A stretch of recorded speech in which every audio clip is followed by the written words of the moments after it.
ada di sini. Duduk bersama di Barokan.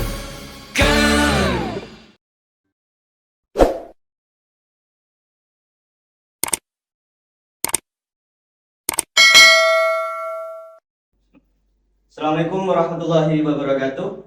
Ya, selamat datang kembali di acara podcast Parempegan, Forum Kajian Strategis. Ya, kali ini saya sebagai host tamu. Ya, perkenalkan nama saya Aulia Dawang. Anda dalam acara ini dalam beberapa menit ke depan.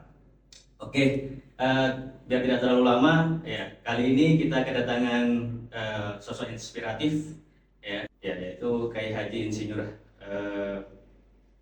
Mundir Rofi. Ya, benar ya? Benar mas. Benar ya, Mas? Ya. Saya panggil Kiai Haji atau Pak Mundir atau gimana? Pak Mundir ya. Pak Kalau Mundir. lebih muda lagi ya Pak Mundir. Saya panggil Kiai aja, Pak. Iya. Biar karena di sini nanti kita akan membahas terkait dengan pesantren. Karena beliau juga masih sampai saat ini menjadi Dewan Syuro gitu. Iya. Dewan Syuro di PBN Bumi. Iya. Iya, betul, di Kota Bengkal. Oke, terkait dengan kesibukannya nih Kiai, setelah sudah melalui beberapa dekade penjabatan sebagai sebagai wakil bupati, ya. Sekarang kesibukannya apa? Saya terima kasih Mas Dawam ya. Iya, sama-sama. Assalamualaikum warahmatullahi wabarakatuh. Waalaikumsalam warahmatullahi wabarakatuh. Saya terima kasih telah diundang sama Parempegan ini, Forum Kajian Strategis. Ini kumpulannya anak-anak muda barangkali ya.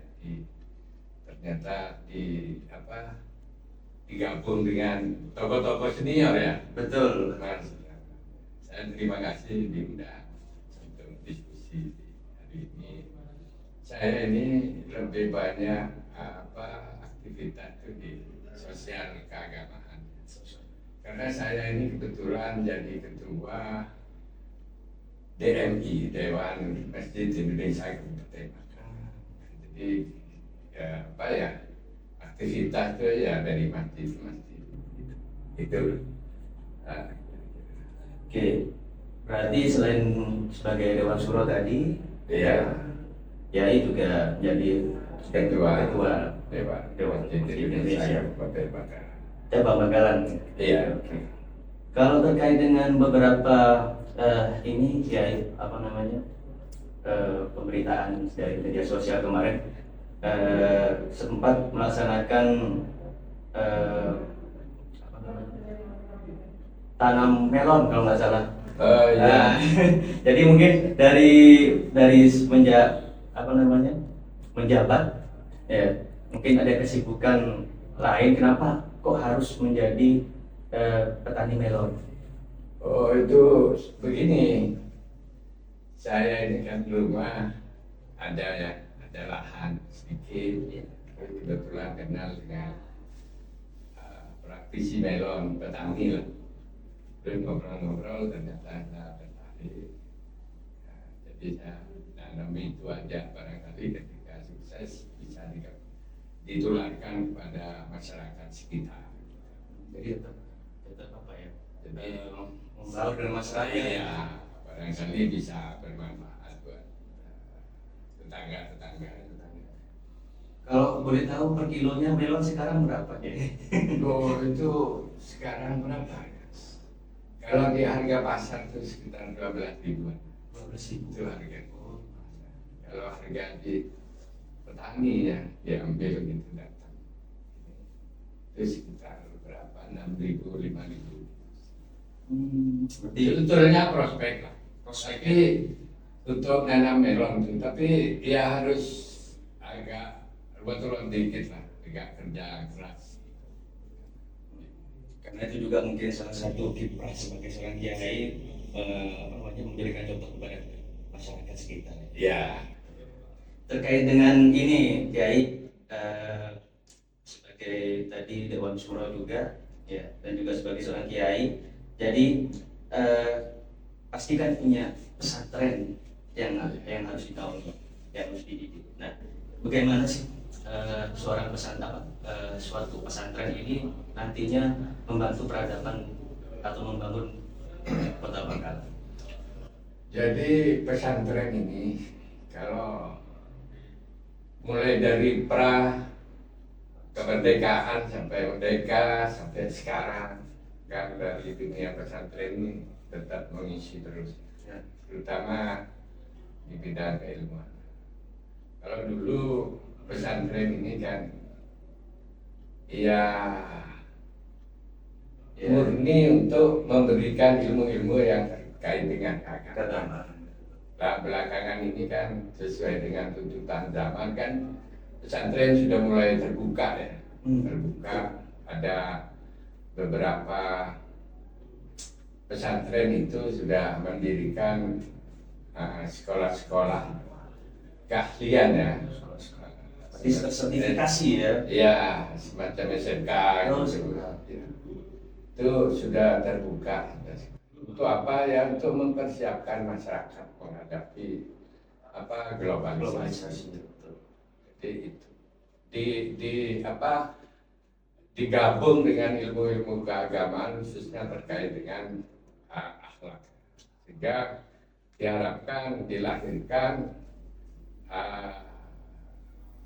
masyarakat yang mampu mengikuti perkembangan zaman dengan akhlakul karimah yang diharapkan. Jadi jangan cuma bicara tentang duniawi saja berarti gitu ya. Iya. Akhlaknya juga harus dikembangkan. Iya, betul. karena itu sangat membutuhkan ke depan negara ini khususnya di Kabupaten Bangkalan. Menarik. Ya, jadi kalau tadi pesantren itu mendepankan akhlak dalam peradaban. Nah, sekarang karena kita di Bangkalan ya, berarti kan pesantren itu kan mempunyai posisi yang strategis dalam perubahan peradaban di Bangkalan. Nah, hubungannya dengan pesantren, kemudian umat tadi dan juga para umara itu seperti apa? Kalau pesantren ya, masyarakatnya melihat tokoh sentral kiai gitu kan. Ini kan melihatnya Orang yang dia orang yang sangat dikagumi atau dihormati, macam-macam gitu ya. Oleh karena itu ada semacam ketaatan yang luar biasa kepada kita. Kalau kondisi masyarakat sudah seperti itu, saya kira penanganannya kan enak. Oleh karena itu orang menyebut bahwa Bangkalan ini sangat homogen, masyarakat. Sehingga ketika mungkin untuk mengajak atau bagaimana Bangkalan ini ke depan ini bagus kan lebih mudah lah sebetulnya Bangkalan. Terutama kalau di Bangkalan ini terkait dengan Durriyah Sayyidatul Khalil. Berarti ada yang memang di Bangkalan ini dihormati ya. Iya.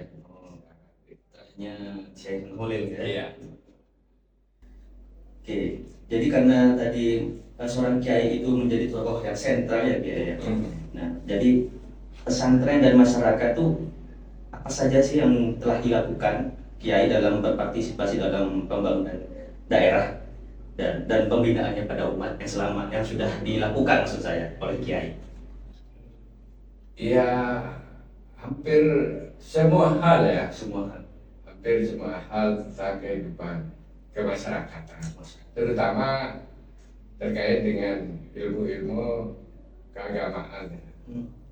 Nah, kalau sudah dan rata-rata ya di Kabupaten Bangkalan ini kan pondok pesantrennya adalah pondok pesantren yang di bawah koordinasi Nahdlatul Ulama. Nah, kalau berbicara pesantren, berbicara Nahdlatul Ulama, bagaimana komitmen terhadap kebangsaan, komitmen terhadap negara ini kan sudah jelas. Apalagi Bangkalan basisnya yang paling besar ya. Bahkan Nahdlatul Ulama ini cikal bakalnya kan muncul dari Kabupaten Bangka, dari Sayyidina Muhammad Khalid. Nah ini untuk mengaturnya sebetulnya lebih mudah. Apalagi apa ya, dengan pemimpin yang sangat bagus, saya kira Indonesia ini Kabupaten Bangkalan ini akan cepat berkembang. Jadi kalau saya tadi tangkap, Kiai, ada beberapa penulisan ilmiah sebenarnya, ya, terkait sama perspektif tadi sebagai seorang kiai, bahwasanya ada perspektif modal usaha. Gitu. Jadi modal usaha ini sebuah istilah yang sering digunakan dalam ilmu sosial. Ya, jadi untuk menggambarkan kapasitas sosial untuk mempengaruhi kebutuhan hidup dan intelijensi sosial. Jadi teori ini nih Kiai pernah diteliti, ya, bagaimana peran seorang kiai dalam peradaban dalam pembangunan. Jadi ada teori sosial ini ada apa namanya? Ada yang menjelaskan bahwasanya seorang kiai itu dipilih karena patriarkisnya, kemudian institusionalnya, kemudian relationship-nya, kemudian ada yang bilang lagi jaringannya, spiritualnya, legitimasinya. Nah tadi saya sempat nangkap dari kiai bahwasanya nasab, terah dan barokah itu penting ya kita ya untuk sampai saat ini itu sangat penting dan itu jadi modal bagaimana seorang kiai untuk dia memimpin masyarakat. Kan ini potensi yang sangat baik. Oleh karena itu saya berharap bahwa ya baik di lingkungan keluarga pesantren gitu dengan masyarakatnya menyadari bahwa potensi ini sangat baik, potensi ini sangat bagus, dan ini harus dimaksimalkan untuk bagaimana daerah ini bisa berkembang lebih. Sekarang lagi kita bicara kendalanya Kiai. Kendala dan tantangan Kiai dan pesantren dalam ikut berpartisipasi dalam membangun daerah dan membina umat itu selama ini seperti apa? Kendala-kendala ini ya ya kalau tadi itu kan potensi. Terkait dengan kendala itu Oke, karena tadi kemudahan kan harusnya pesantren itu jadi basis untuk apa namanya merubah peradaban. Tapi kendalanya mungkin apa? ini salah satunya ya perubahan ya, perubahan yang sangat cepat dari situasi yang kalau Madura ya Bangkalan kan sebetulnya tinggal memilih apakah kita ini tetap di agraris atau di daerah yang modern. Nah, kalau sudah masuk ke tahap itu, maka masyarakatnya kan harus disiapkan di semuanya, termasuk tentang pemahaman terhadap teknologi berkembang begitu cepatnya. Nah, biasanya tahapan transisi ini yang cepat tadi itu. Nah, di transisi ini bisa ada kendala-kendala yang masuk. Salah satunya adalah pemahaman terhadap teknologi ya. Ini bisa jadi hambatan, bisa jadi pendorong yang sangat baik. Jadi tinggal mau atau tidak ya gitu ya. Iya. Atau pembinaannya seperti apa dalam pesantren gitu. Ya. Menarik ya. Jadi kalau tadi kendala-kendalanya itu harapannya mungkin kita butuh sosok yang bisa menaungi itu semua ya. Jadi harus ikut perubahan zaman juga ya. Oh iya.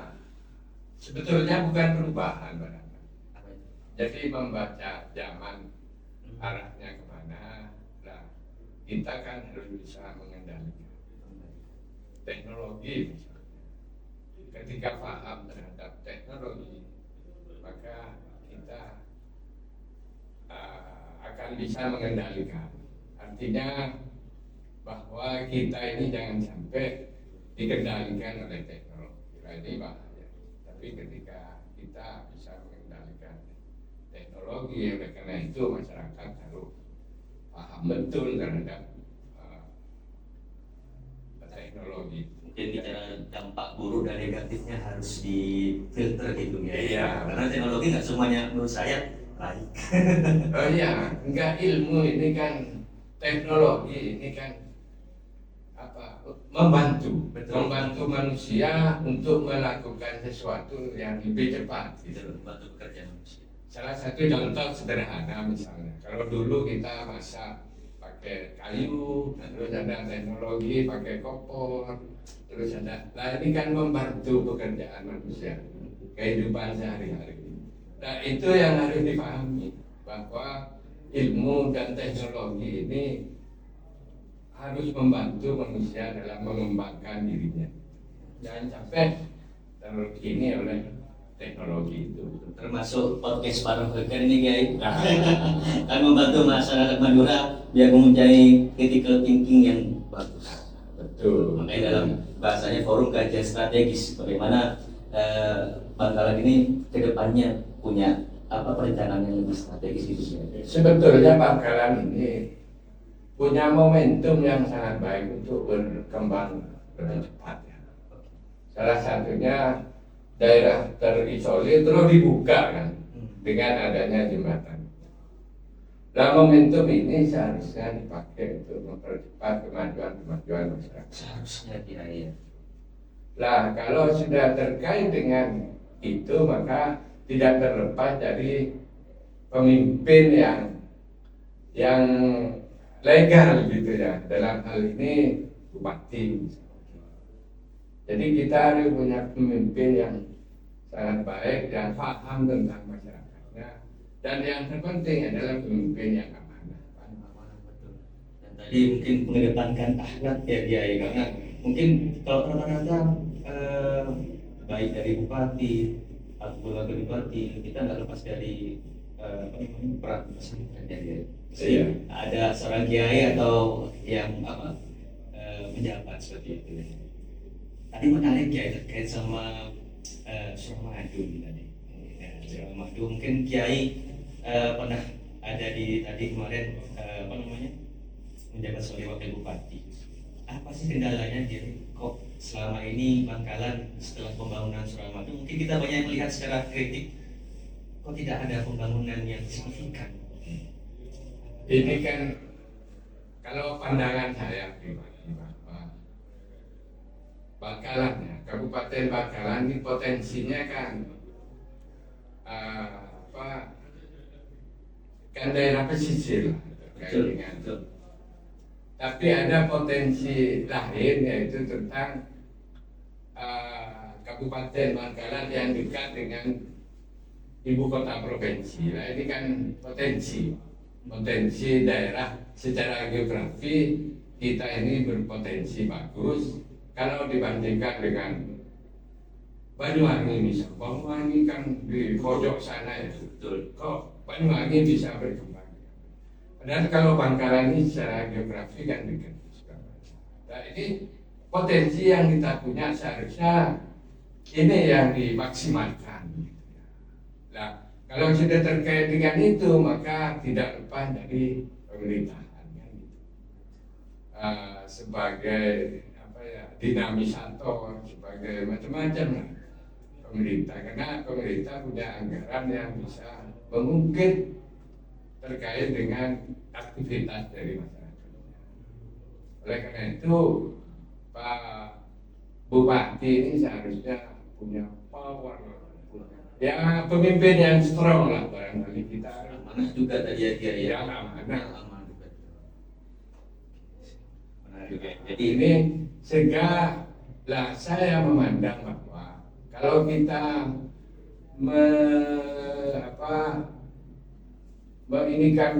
memfokuskan kepada APBD kan nggak mampu kita. Jadi harus ada dana yang di luar APBD. Nah, Bangkalan ini sepertinya harus ada investasi masuk. Kalau tadi Bangin Banyuwangi tadi banyak daerah wisata ya dia ya.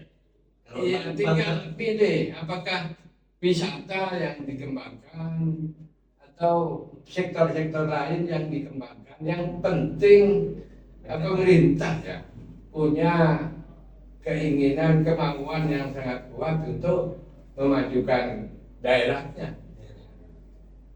Gitu. Jadi kalau investasi masuk, nah ini insya Allah kan tinggal kita kendalikan. karena Bangkalan juga mungkin gerbangnya ya. Nah, Madura ini nggak bisa berkembang kecuali Bangkalan yang berkembang. Kenapa? Karena Bangkalan ini adalah pintu dari Madura. Betul, saya setuju.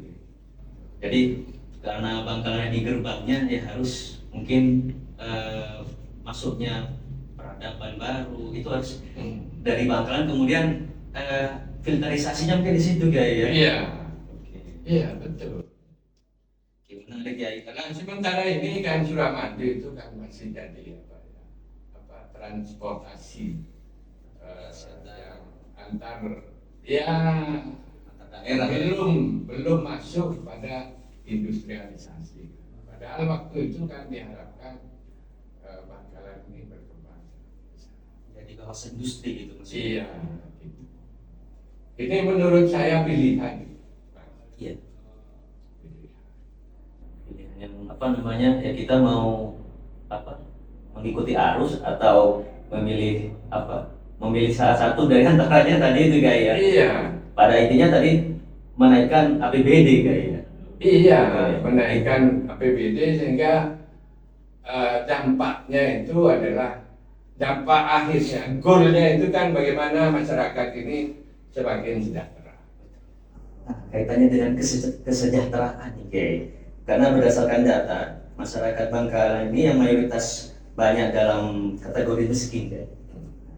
Jadi menurut salah satu mungkin contohnya masih ada stunting dan lain sebagainya dari kesehatan ya.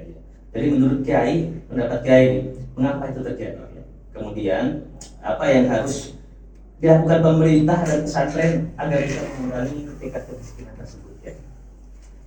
Saya kira begini, ininya penilaiannya itu kan terkait dengan IPM ya, indeks pembangunan manusia. Itu kan IPM-nya kita ini se-Jawa Timur itu kalau tidak salah nomor 2 atau nomor 3 dari bawah. Di bawah Iya, artinya ada beberapa kawan itu menyebut bahwa Bangkalan ini miskin ekstrim. Ya harus ada pemberdayaan di bidang ekonomi menurut saya. Pemberdayaan bagaimana meningkatkan perekonomian masyarakat Bangkalan. Nah, peluang itu kan sangat besar, potensi itu sangat baik, sangat besar untuk berkembang. Salah satunya adalah investasi masuk ke Kabupaten Bangkalan.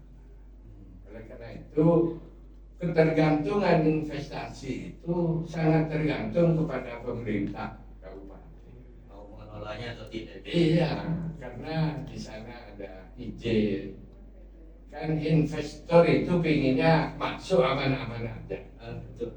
Makanya dari izin itu mudah, dari sisi keamanan dilindungi dan lain-lain. Nah, terkait dengan pemimpin masyarakatnya ya bagaimana kita memberi pemahaman terhadap masyarakat bahwa investasi yang masuk ini baik, bagus, dilindungi untuk meningkatkan ekonomi masyarakat.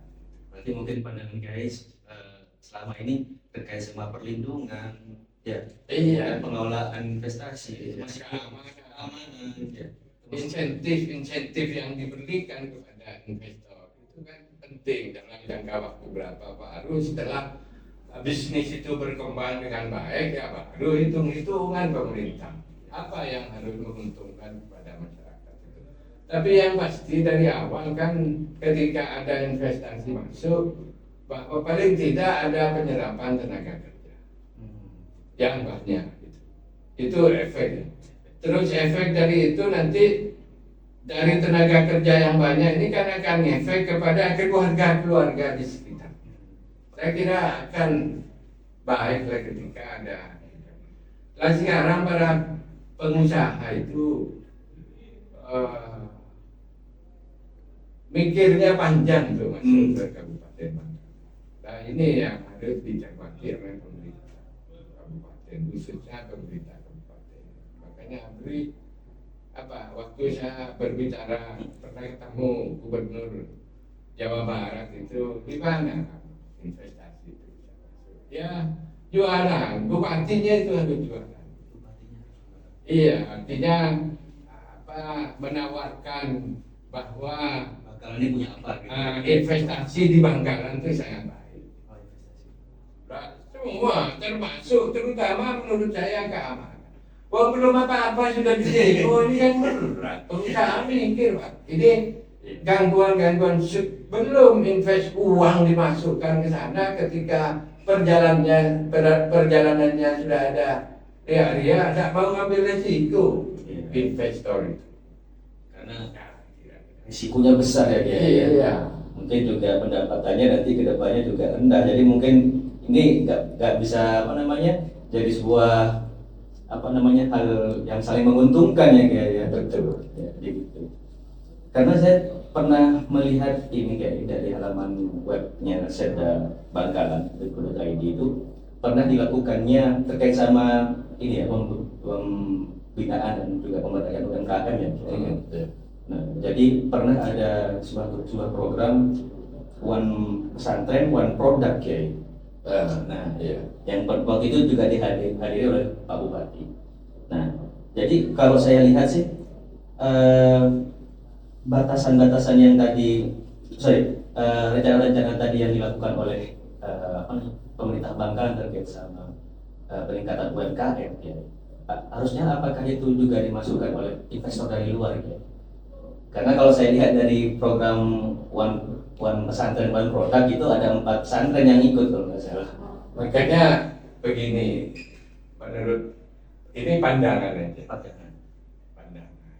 Pemerintah itu tinggal memilih yang mau dikembangkan dengan baik ini apakah UMKM atau ada investasi masuk atau dua-duanya digabung, kan begitu.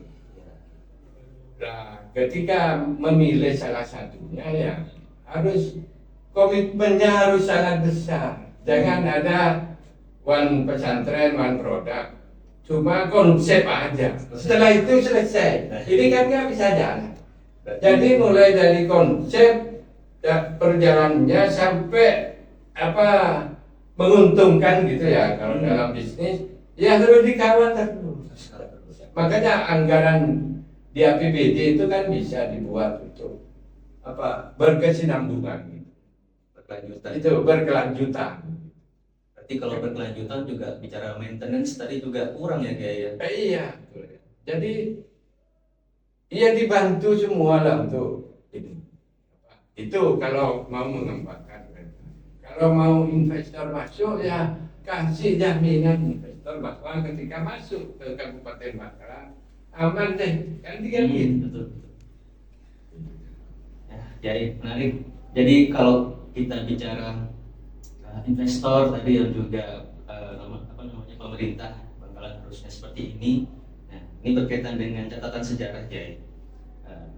Jadi sebagai sosok Kiai dalam yang pernah terjun ke partai politik ya Kiai, ataupun pernah ada di pemerintahan, bagaimana menurut pendapat Kiai harusnya sosok Kiai di Bangkalan itu dalam terjun ke partai politik seperti apa? Iya, saya kira perjuangan itu kalau diselaraskan dengan politik kan bisa semakin cepat untuk mencapai goalnya. Dan saya kira sepanjang bagus dalam proses dan maksudnya di dunia politik ya, saya kira sangat baik ya, terlihat bagaimana masyarakat itu bisa. Jadi mungkin jangan takut masuk dalam partai politik, masuk dalam sebuah politik ya Kiai ya. Iya. Karena mungkin itu salah satu jembatan untuk merubah peradaban. Iya, Iya, pastinya. Saya sepakat itu karena ada beberapa tokoh yang menyampaikan bahwa ketika anak-anak muda ini sudah politik ini bahaya. Nah, anak-anak muda yang baik itu terus melihat politik itu sangat carut marut macam-macam lah. Nah ini bahaya. Ketika anak-anak muda yang baik ini tidak mau masuk ke dunia itu, maka akan ditempati oleh anak-anak yang yang kurang bagus lah, yang tidak baik lah. Ketika diisi oleh orang-orang yang tidak baik, maka outputnya ini kan tidak akan baik. Oleh karena itu saya tidak ada persoalan anak-anak muda dari golongan pesantren, dari umum masuk ke dunia politik dengan niat ibadah, dengan niat kebaikan, ini sangat baik. Jadi buat generasi-generasi milenial yang sekarang lagi nonton, Saya berharap ya anak-anak muda ini masuk ke dunia politik, isilah dunia politik itu supaya khususnya Kabupaten Bangkalan ini bisa ada akselerasi ya betul. dalam perkembangannya. Kalau biasa-biasa aja perkembangan daerah ini ya nggak ada nilai tambahnya, harus ada akselerasi. Nah, siapa yang ini sekarang dunianya kan dunia milenial ya. Betul, guys. Iya. Ini yang nonton kebanyakan para milenial nih, guys. Gitu. Harapannya sih seperti itu. Karena untuk membangun critical thinking ya, guys. Ya. Berarti jangan takut untuk masuk dalam sebuah politik, ya. Karena jangan sampai itu dimasuki oleh mereka-mereka yang mungkin tidak punya tidak punya misi yang baik ya. Misi yang baik untuk memajukan. Saya mengajak kepada para milenial untuk masuk ke dunia politik. Nah, kalau memang harus harus dengan modal besar ya mari kita perbaiki bersama-sama. Nah, yang senior ini membackup penuh. Jadi senior tetap harus memberikan semacam arahan. Terutama mereka-mereka yang sudah purna ya Kiai ya. Iya. Termasuk seperti Kiai ya. Iya, kan ada pengalaman sedikit yang bisa diberikan kepada masyarakat. Menarik Kiai. Jadi kalau tadi Kiai memberikan ajakan bagi para milenial, sekarang bagaimana pendapat Kiai tentang kemandirian yang seharusnya oleh para pesantren, utamanya bagi Nahdlatul Ulama Kiai dan umat, apa yang perlu dilakukan terkait sama kemandirian pesantren? Kalau pesantren itu dari dulu ya, dari awal sudah mandiri, tidak tergantung kepada situasi di sekitar, apakah itu pemerintah atau pemilik modal. Nah, pesantren ini sudah mandiri, dan saya kira sekarang ini pesantren ini kan sangat terbuka. Bahkan di beberapa, kalau dulu ada bantuan dari pemerintah itu ditolak. Iya, karena tidak mau terikat oleh ini dulu ya tahun 70-an, tahun 60-an. Sekarang tidak ada persoalan. Banyak BLK yang masuk ke pesantren. Dan itu dilaksanakan dengan baik. Bagaimana mendidik masyarakat itu supaya siap diterjunkan ke masyarakat. Ada di pondok ada BLK di pondok ada BLK menyiapkan masyarakat untuk terjun pada masyarakat, siap kerja, punya skill ya untuk Sudah nggak takut lagi ya Kiai. tidak ada persoalan. Sekarang pondok pesantren itu udah sangat terbuka. Itu yang kedua, prinsip-prinsip dasarnya itu tidak akan hilang. Ilmu kitab kuningnya tidak akan hilang, tapi terbuka untuk memajukan masyarakat. Nah, bagusnya kan ini pandangan saya bahwa ada kelebihan di pondok pesantren itu, selain sudah disiapkan skillnya untuk terjun kepada masyarakat, di titik yang lain disiapkan bagaimana masyarakat ini berakhlak berkarimah, amanah. Nah, yang penting kan itu. Skill ada tapi tidak berakhlak, tidak amanah kan, itu sama aja. Ya, berarti terikut arus tadi itu ya. Iya. Oke, Kiai, terkait dengan harapannya Kiai ini, terkait dengan apa namanya perkembangan Bangkalan, apa ke depannya? Sekarang ini kan sudah masuk di masuk dunia apa ya, waktu politik ya. Waktu politik betul Kiai. Iya, sudah masuk dalam. Makanya saya berharap bahwa masyarakat ini cerdas memilih pemimpinnya. Mulai dari pemimpin terbawah sampai teratas. Jangan diukur oleh materi aja, tapi diukur dengan visi misinya, programnya, pemimpin ini seperti apa. Terus dilihat juga track recordnya. Ini kan tidak terlupa dari itu. Intinya apa? Intinya masyarakat ini cerdas memilih pemimpin. Baik itu di DPR, baik itu di eksekutif, mulai dari kabupaten, mulai dari desa, kabupaten, provinsi, sampai ke urusan presiden. Pilih yang terbaik menurut pandangan masyarakat, tapi tidak hanya sekedar pandangan. Yang lihat bahwa pemimpin ini amanah, pemimpin ini tidak amanah. Kan ada dari track recordnya. Betul. Berarti Kiai punya pandangan sendiri terkait sama sosok pemimpin Bangkalan sendiri seharusnya seperti apa ke depannya Kiai? Saya berharap pemimpin di Bangkalan ini, dalam hal ini bupati barangkali ya, itu harus ada orang yang strong ya. Strong arti gimana nih Kiai? Strong artinya yang sangat kuat dan berkomitmen untuk memajukan Kabupaten Bangkalan dan berani. Dan bagaimana orang berani itu? Ya cari orang yang bersih lah. Cari orang yang bersih, yang berani, yang strong, yang punya visi jelas dan misi yang jelas. Gitu. Ini Bangkalan itu butuh pemimpin yang seperti itu. Bangkalan butuh pemimpin yang seperti itu. Ini sudah masuk dalam apa namanya masa-masa politik ini, bulan-bulan politik. Betul. Jadi ya cerdas betul, dipuji betul lah pemimpin yang baik gitu ya. Harus cerdas betul. Sedikit pertanyaan terakhir Kiai.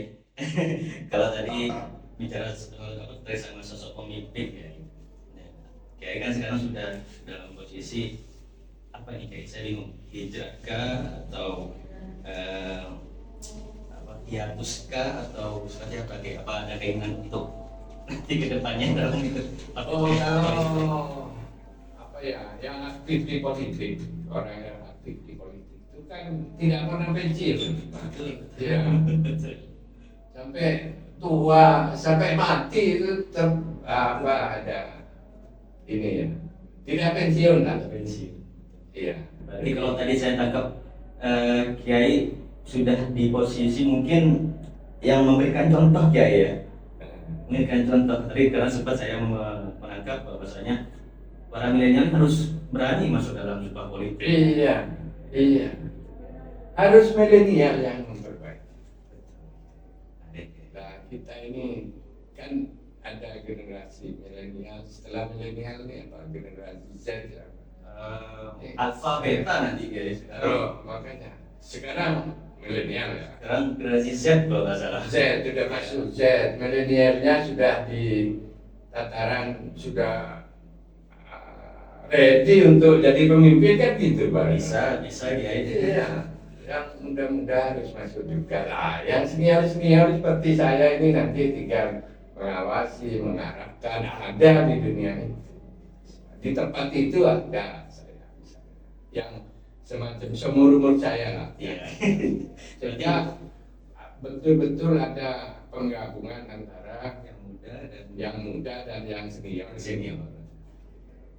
Terima kasih Kiai. Kayaknya kajian ini sangat menarik karena kita bicara tentang sebuah strategi Bangkalan ke depannya seperti apa. Dari